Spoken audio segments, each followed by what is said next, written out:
Oi pessoal, tudo bem com vocês? Sejam bem-vindos de volta ao canal. Estamos aqui nessa escuridão porque eu tô num quarto de hotel. Para quem não sabe, eu tô viajando, fazendo um tour pela Europa. Neste momento eu estou em Paris. Isso mesmo, uma cidade romântica. Depois eu mostro um pouquinho para vocês da minha viagem aqui no canal. Inclusive, o caso de hoje é um caso que aconteceu na Itália. Eu estive na Itália ontem, eu estava em Milão. E eu ainda vou na semana que vem para Roma, onde vai ter o julgamento desse caso. E eu vou estar lá na porta do tribunal para contar para vocês qual foi a condenação. Mas já adianto que não existem dúvidas de quem cometeu este crime. Então é um caso basicamente resolvido, só falta mesmo a gente saber qual é a sentença que esse cidadão vai levar. Então, para não perder nada disso, eu já te convido a se inscrever no canal se ainda não é inscrito e ativar o sininho para não perder as notificações. Me segue também nas redes sociais, porque por lá eu estou sempre interagindo com vocês e também estou mostrando tudo sobre a minha viagem. E agora sim, vamos para o que interessa e bora para o caso de hoje.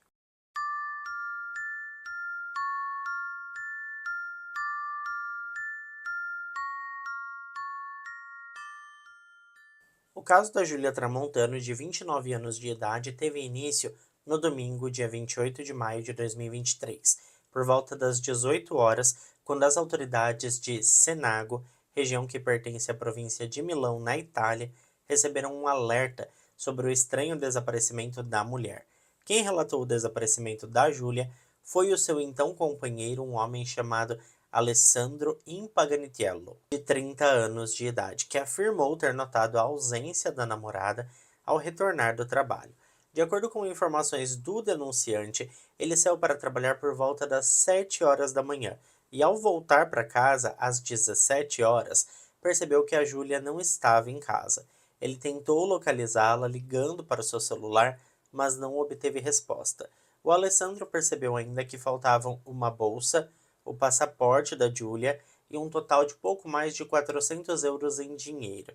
A Giulia Tramontano, gente, nasceu no dia 2 de maio de 1994, na região de San Antino, na província de Nápoles, e havia se mudado para Senago no final do ano de 2020 para viver com seu namorado. O Alessandro trabalhava como bartender no bar Armani Bamboo, que é um bar muito elegante que faz parte do luxuoso Hotel Armani, localizado em Milão. Quando iniciou o relacionamento junto com a Júlia, o Alessandro já tinha um filho, que na época dos eventos tinha quase 6 anos de idade. A Júlia, por sua vez, trabalhava como corretora de imóveis e no momento do seu desaparecimento, ela estava grávida de pouco mais de 7 meses, esperando um menino que se chamaria Tiago. Mas voltando a falar sobre a investigação do desaparecimento da Júlia, descobriu-se que a última vez que alguém conversou com ela foi na noite anterior, às 9 horas e 45 minutos, quando ela mandou mensagens para sua mãe, Loredana, e para uma amiga dizendo que teve uma discussão com o seu companheiro, o Alessandro, e que ela estava muito chateada. A família informou que a jovem frequentemente tinha problemas e discussões com o seu namorado e que ele tinha inúmeras atitudes que desagradavam seus familiares e amigos. Por exemplo, o Alessandro menosprezava a Giulia por ela ser do sul do país e até zombava do seu time de futebol favorito. Além disso, vizinhos do casal afirmaram que conseguiam ouvir brigas frequentes, entre eles quase que assim diariamente. A primeira hipótese considerada no caso foi a de que a Giulia teria possivelmente saído de casa por vontade própria. Contudo, a sua mãe não concordou com essa ideia desde o início.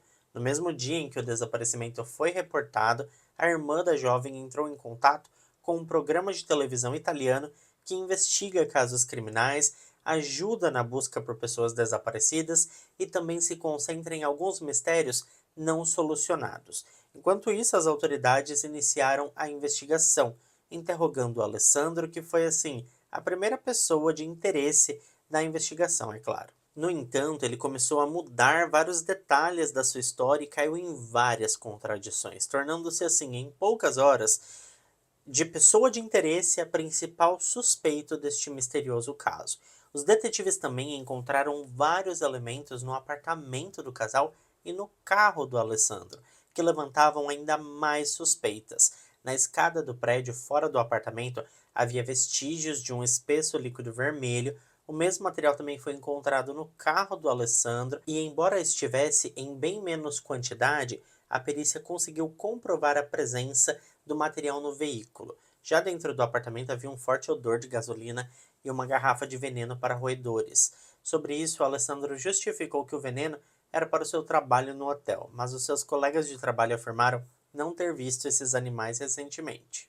Ao conversar com o gerente do estabelecimento, ele esclareceu que tanto o hotel quanto o bar contavam com o suporte de uma outra empresa especializada em controle de pragas e roedores, e que nunca solicitou que nenhum funcionário fizesse o controle de roedores ou pragas por conta própria.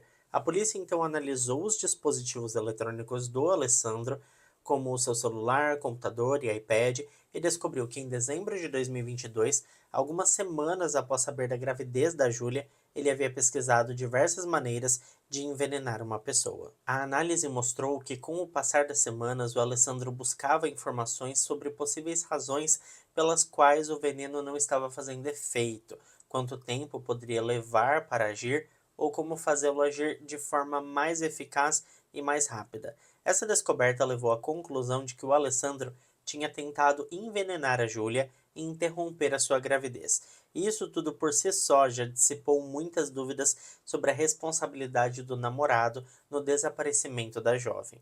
As investigações revelaram também que no início de 2023 a Júlia tinha se queixado de dores estomacais quase que diariamente. Ela contou a vários amigos que estava tendo muitos episódios de azia e muita dor abdominal, mas acreditava que esses sintomas eram normais devido à gravidez. Com tudo isso, diante de todas as evidências encontradas, o Alessandro foi preso e interrogado novamente. Desta vez, a polícia estava em busca da sua confissão, que conseguiram após pressioná-lo com bastante vigor.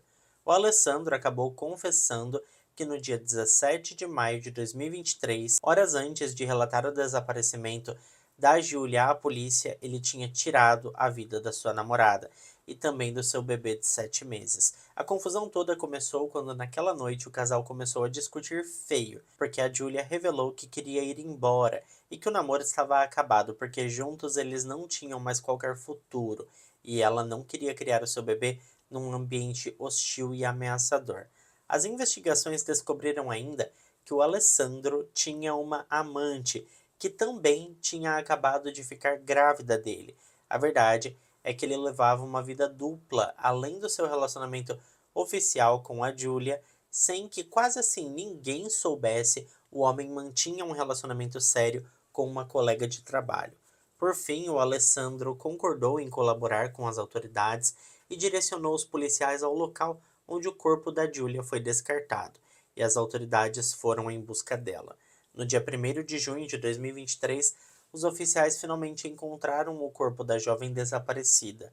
A autópsia determinou que a vítima tinha sido atingida por 37 vezes com um objeto cortante e o seu corpo tinha sido incinerado. Mas o mais revoltante e triste de tudo isso foi quando os profissionais terminaram de emitir o relatório e esclareceram que a jovem não perdeu sua vida rapidamente. E após receber esse número assim enorme de ferimentos, ela continuou viva e faleceu lentamente com muito sofrimento. A análise toxicológica também revelou que no sangue da mãe do bebê havia uma quantidade considerável de raticida, e essa evidência forense ia assim, ó, de encontro com as pesquisas que a equipe técnica tinha encontrado nos eletrônicos do homem. Naquele mesmo dia, gente, a polícia conversou com a amante do Alessandro, que era uma jovem chamada Alegra, que tinha na época 23 anos de idade.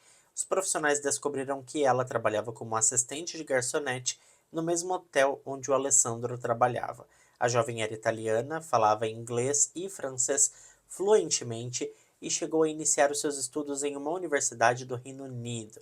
Foi em julho de 2022 quando ela conheceu o Alessandro e pouco depois começaram um relacionamento sério. De acordo com os colegas de trabalho do homem e com o depoimento da própria Alegra, ele dizia a todos que o seu relacionamento com a Júlia tinha terminado e que eles só moravam na mesma casa porque ela estava procurando um local para morar e os dois já não dormiam mais no mesmo quarto nem na mesma cama. E, inclusive, pouco tempo depois, em novembro de 2022, eles descobriram que estavam esperando um bebê. Inacreditavelmente, em fevereiro de 2023, a Allegra também descobriu que estava grávida do Alessandro. Ou seja, ele seria pai duas vezes de duas mães diferentes, quase que ao mesmo tempo. Só que a Allegra decidiu interromper a gestação. E isso foi com total consentimento do Alessandro, que ao ouvir que ela não estava pronta para ser mãe, a apoiou totalmente e disse que também não queria ser pai. O Alessandro e a Allegra continuaram seu relacionamento sem que ela tivesse a menor ideia de que ele ainda estava namorando sério com a Júlia. Mas um dia a Allegra encontrou algumas fotos do Alessandro com a Júlia no celular dele, e foi nesse momento que ela percebeu que a suposta ex-namorada não era tão ex assim e estava grávida. Bom, gente, a Allegra decidiu confrontá-lo sobre as suas recentes descobertas e então o Alessandro se defendeu dizendo que o bebê que a Julia estava esperando não era dele e alegou ainda que a Julia tinha até um problema de saúde mental. Quando percebeu que a Allegra não estava muito convencida com essa desculpa, o Alessandro mostrou a ela um teste de DNA falso que supostamente seria capaz de comprovar que aquele bebê não era seu. No entanto, sua mentira durou pouco, porque no final das contas a Allegra acabou descobrindo pelo histórico do seu iPad que ele tinha falsificado o teste de DNA. Ao descobrir tudo isso, a Allegra decidiu pegar o número de telefone da Julia no celular do Alessandro e contatá-la para se encontrar e contar tudo o que estava acontecendo. Embora a realidade fosse que a Julia já tinha certas suspeitas, no dia 27 de maio de 2023, a Allegra e a Julia se encontraram frente a frente no hotel e puderam conversar por mais de uma hora. Elas colocaram assim os pingos nos is. O Alessandro deveria estar presente na reunião, mas ele era tão covarde que deu um jeito de se esconder e simplesmente sumiu. Por sua vez, as meninas tiveram um grande momento de irmandade, elas compartilharam os seus sentimentos e contaram tudo o que aconteceu, tornando-se aliadas e até se abraçando no final da conversa. Elas viram que elas eram vítimas de um verdadeiro embuste. A Julia disse para sua nova amiga Allegra que terminaria seu relacionamento com o Alessandro e queria ir embora de casa. Então a Allegra se compadeceu da amiga e até ofereceu um espaço em sua própria casa. A Julia agradeceu pelo gesto, mas recusou, dizendo que voltaria para Nápoles com o seu bebê. Após aquele caloroso encontro, a Julia voltou para o apartamento, o que compartilhava com o Alessandro, e o que sabemos sobre esse momento veio justamente da confissão do homem. Segundo o depoimento do Alessandro, quando a Julia chegou em casa por volta das 19 horas, ele tentou conversar com ela para resolver as coisas, mas a Julia apenas disse que iria para Nápoles e que ele nunca mais ouviria falar dela ou do bebê. Nas próprias palavras do sujeito, ele chegou a dizer que perguntou o que havia acontecido, mas ela não respondeu. Ele perguntou novamente e ainda assim não obteve resposta, como se ele estivesse invisível aos olhos dela. Ela o ignorava completamente e fingia que ele não estava por perto, sabe? O Alessandro também afirmou que a Julia começou a cortar alguns legumes na cozinha e que no momento que ela se agachou para pegar um remédio, inúmeras coisas passaram por sua cabeça. Ele começou a se sentir imponente, porque a mulher não falava com ele, e em questão de segundos ele tomou uma decisão drástica. O Alessandro pegou a faca que ela estava usando para cortar os legumes e atingiu enquanto ela tentava se levantar. Ainda em sua confissão, o Alessandro contou que a princípio não sabia quantas vezes tinha atingido a namorada, que só descobriu a quantidade exata mais tarde ao ver os noticiários na televisão. Após terminar com a vida das vítimas, o homem colocou o corpo da mulher na banheira e utilizou álcool para deixar tudo assim bem encharcado. E depois acendeu uma fogueira ali, né, gente? E pessoal, eu sempre vou me referir às vítimas, porque embora fosse a Julia, ela estava grávida, então existiam ali duas pessoas. Bom, o Alessandro não conseguiu o que pretendia com aquela fogueira, então ele pegou gasolina e repetiu o processo. Ainda assim, o resultado não foi o esperado, então ele arrastou a mulher ali pelo chão, desceu as escadas, colocando-a no porta-malas do seu carro e dirigiu sem rumo por um tempo. Depois retornou ao apartamento onde começou a limpar as evidências. O Alessandro revelou ainda que utilizou apenas produtos desengordurantes, porque não queria usar água sanitária, imaginando que isso poderia deixar vestígios de que ele tinha tentado apagar as provas. Ele disse ainda que lavou meticulosamente o sofá e também o objeto que utilizou ali, né, na cozinha. Ele queria ter certeza que não tivesse respingos ou qualquer prova forense. O homem também se livrou do celular da Julia, descartando o aparelho num bueiro no estacionamento de um McDonald's, mas não antes de responder algumas mensagens para a família e amigos. Assim, segundo ele, poderia distraí-los e ganhar tempo para pensar no que faria em seguida. O Alessandro contatou a Alegra para se encontrar com ela, garantindo que havia saído de casa e que agora era um homem livre. Mas, para seu completo desespero, a Alegra recusou-se a encontrá-lo. Então ele foi até a casa dela, mas ela não quis abrir a porta para ele. Nas horas seguintes, o Alessandro ficou movendo a Julia da garagem para o porão e vice-versa. E esse era o motivo pelo qual a polícia científica tinha encontrado tantos vestígios ali de líquido vermelho no apartamento do casal e também nas escadas do prédio. Curiosamente, ninguém no prédio viu toda essa movimentação que o Alessandro ficou fazendo. Ele revelou que por várias vezes alternou entre a garagem e o porão, mas absolutamente ninguém viu nada, ou mesmo se alguém tinha visto, permaneceu em silêncio e não chamou a polícia. Às vezes os vizinhos veem coisas, né, gente, mas preferem não falar nada. E eu sinceramente acho que alguém viu ou escutou alguma coisa, porque assim, eu tava hospedado em Milão e só de eu conversar eu fui tentar gravar um vídeo pra vocês, e aí já vieram reclamar pra mim, me mandaram mensagem, falaram, olha, você tá falando muito e tudo mais, tem gente reclamando. Tanto que aqui eu tô de boa, porque eu tô em Paris agora, mas ainda assim tô falando bem baixinho com vocês para evitar incomodar qualquer outro hóspede do hotel. Mas na Itália as pessoas são bem atentas a qualquer tipo assim de fala mesmo, por mais baixo que você fala, as pessoas escutam e podem até reclamar do barulho. Mas enfim, voltando para o depoimento do Alessandro, foi na tarde do dia seguinte que o homem decidiu alertar as autoridades sobre o suposto desaparecimento da sua namorada e inventou toda a história que eu contei anteriormente. Na verdade, a polícia disse que no momento em que o Alessandro reportou o desaparecimento da Julia, o corpo da mulher ainda estava na garagem, embora depois ele tenha mudado para o porão. O Alessandro admitiu que até o dia 30 de maio ele foi até a casa da sua mãe para almoçar com o corpo da Julia ainda no porta-malas do veículo. Foi somente cerca de 3 dias após os eventos que ele dirigiu e descartou a mulher em uma área arborizada onde ela foi encontrada. O Alessandro também confessou que havia dado veneno de rato para a Julia por pelo menos um mês, não com a intenção de tirar a vida dela, mas com o objetivo de interromper ali a sua gravidez. De acordo com sua confissão, ele temia que a chegada do bebê afastasse a Julia de sua vida. Durante as suas declarações, o homem também fez uma cena e disse que se sentia muito dividido e confuso com toda aquela situação. Ele afirmou que não conseguia mais entender nada do que tinha feito e não compreendia direito porque agiu daquela forma. Sabe, gente, de repente deu assim um branco nele, foi muito conveniente esse repentino branco e esse repentino desabafo dele, né? Ele disse que não sabia porque tinha feito tudo aquilo. Eu acho assim que é um pouco conveniente esse tipo de declaração depois que você já fez o serviço, digamos assim. Depois que a trágica história da Julia foi divulgada na mídia, a comunidade ficou completamente chocada. Várias organizações feministas se uniram à família da vítima para protestar e exigir justiça por esse crime. O Alessandro finalmente foi acusado de homicídio qualificado com os agravantes de crueldade e premeditação, por ter administrado o veneno para Julia durante aquele período.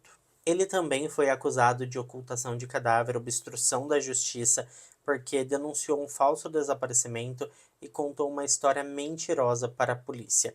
Tudo isso além de uma acusação de interrupção de uma gravidez sem consentimento. O julgamento do Alessandro começou no dia 18 de janeiro de 2024, no Tribunal Criminal de Milão, onde a promotoria apresentou todas as provas contra ele e argumentou ainda sobre a premeditação do crime por parte do acusado. O Alessandro se desculpou dizendo que algo inexplicável havia o consumido, levando ele a cometer aquele terrível crime que supostamente o deixou assim chocado e perdido. Ele não sabia o que ele estava fazendo, em suas palavras. Em sua declaração perante o tribunal, Alessandro aproveitou para pedir desculpas à família da Julia embora reconhecesse que nada seria o suficiente. E em resposta aos pedidos de desculpa do Alessandro, a Carla Tramontano, a irmã da Giulia, disse em uma entrevista que rejeitou todos os pedidos de desculpa do homem. A Carla afirmou que ele poderia pedir desculpas se acidentalmente tivesse batido no espelho retrovisor do seu carro, mas ele não poderia pedir desculpas depois de envenenar a sua irmã por um longo período e o seu sobrinho, e depois tirar a vida dos dois de uma maneira tão fria. Para a Carla, aquele pedido de desculpa soava mais como se ele estivesse zombando da família da Giulia. No julgamento, a promotoria apresentou as fotos do corpo da vítima e das evidências que foram encontradas no carro e também na casa. Um especialista forense disse que havia luminescência com luminol no porta-malas do carro e também na sala da casa, e isso brilhou fortemente quando reagiu com o químico. Ele afirmou que não foram encontrados vestígios de líquido vermelho no tapete, porque já havia sido lavado e estava secando no balcão, e que o material também não foi encontrado nas poltronas da sala, porque estavam cobertas com uma lona. A promotoria também mostrou imagens das garrafas de produtos químicos, sacos de plástico e luvas, materiais que foram usados para limpar a residência. Tudo isso reforçou a hipótese de que o crime foi premeditado e que não ocorreu em meio a um ataque de raiva ou psicose, como ele queria fazer parecer. Os promotores também disseram que por algum motivo Alessandro nutria ódio por sua namorada Giulia e planejava se livrar dela ao descobrir sobre a sua gravidez, mas em sua defesa o homem afirmou que não sentia ódio nenhum e que nem ele mesmo sabia o que o motivou a agir daquela maneira. O Alessandro comentou ainda que aquela era uma pergunta que ele mesmo se fazia milhares de vezes e que nunca teria uma resposta. Ele alegou que não havia motivos para acontecer o que aconteceu e não sabia dizer como perdeu o controle, como perdeu a cabeça e que agiu sem conseguir dominar as suas próprias emoções. Ele não sabia como aquilo tinha acontecido. Os promotores rebateram dizendo que, no entanto, isso não explicava suas buscas na internet que não ocorreram em um único momento, mas sim meses antes do crime. Haviam pesquisas como venenos caseiros, chás, clorofórmio, amônia, e todas essas buscas foram realizadas desde dezembro de 2022, como se ele já estivesse planejando tudo o que ele iria fazer. Como já era de se esperar, durante o julgamento, a defesa do Alessandro solicitou um aprofundamento em seu estado psicológico e pediu uma avaliação psiquiátrica, já que supostamente o homem apresentava, digamos, um transtorno de personalidade de paranoide. Seus advogados queriam saber se ele era capaz de entender com clareza o que fez e se queria mesmo tirar a vida da Giulia ou não. Durante uma coletiva de imprensa, os advogados foram questionados sobre como eles tinham dúvidas de que o homem queria mesmo tirar a vida da namorada, se ele vinha planejando isso havia tanto tempo. Os advogados de defesa disseram que seu cliente não era uma pessoa má e não entendia o que tinha feito. O fato é que, devido a esse pedido da defesa, o julgamento foi suspenso e, em 11 de julho de 2024, o juiz concedeu um prazo de 90 dias para que o relatório psiquiátrico fosse apresentado pelos psiquiatras forenses Pietro Siberti e Gabriel Rocca. No dia 16 de outubro de 2024, o relatório psiquiátrico do Alessandro foi apresentado. Nesse documento, gente, ficou estabelecido que o homem foi capaz de reconstruir o assassinato da Giulia com total clareza, sem confusão. De acordo com os especialistas que o avaliaram, o Alessandro não conseguiu aceitar que a sua vida dupla havia sido descoberta, o que desencadeou a ira do homem. Ele fez de tudo para direcionar a investigação a seu favor, prestando atenção especial às suas próprias necessidades e demandas. Os especialistas afirmaram que o homem possui uma visão egocêntrica do mundo, vive em função de suas necessidades pessoais e tende a interpretar os eventos de forma centrada em si mesmo, sem a capacidade de ver a situação pela perspectiva dos outros. Além disso, ele demonstra uma clara falta de empatia e de reconhecimento das necessidades alheias. A verdade é que ele é um megalomaníaco. Os psiquiatras apontaram ainda que ele tem traços de personalidade narcisista, como hipercontrole, egocentrismo, tendência impressionista, sentimentos de grandiosidade e pouca empatia. No relatório, os especialistas concluíram que o Alessandro estava plenamente consciente e que também era mentalmente competente no momento que tirou a vida da sua namorada Giulia Tramontano. Com este relatório final e as conclusões dos peritos, espera-se que o julgamento seja retomado no início de novembro de 2024 e que antes de dezembro um veredito e a correspondente sentença sejam emitidos. O caso da Giulia Tramontano gerou grande indignação na Itália, um país que vem enfrentando um período sombrio em relação à violência de gênero e aos feminicídios, o que resultou em milhares de protestos. O que temos certeza é que o Alessandro é a única pessoa responsável pela morte da Giulia e a única que poderá responder às autoridades pelo crime cometido. Agora, a única coisa que não sabemos é a pena que provavelmente lhe será imposta. Contudo, podemos afirmar que o caso já está praticamente encerrado. Estamos certos de que, sem dúvida, este homem pagará diante da justiça pelo crime que cometeu. E como eu falei para vocês no início do vídeo, eu tô aqui na Europa. Eu estava em Milão, agora estou em Paris, mas eu volto para Roma ainda, e quando eu estiver em Roma eu vou dar um pulinho em Milão de novo, onde vai acontecer aí o julgamento e, consequentemente, né, vai ser proferida a sentença dele, e eu atualizo vocês com esse caso ao vivo em frente ao tribunal. Então não esquece de verificar se você está me seguindo aí, para você não perder essa atualização. Muito obrigado a quem ficou até aqui comigo. Se ficou até aqui, não esquece de deixar o seu like, que ajuda muito na divulgação do canal. Eu fico por aqui, um beijo para todos vocês e até o próximo vídeo.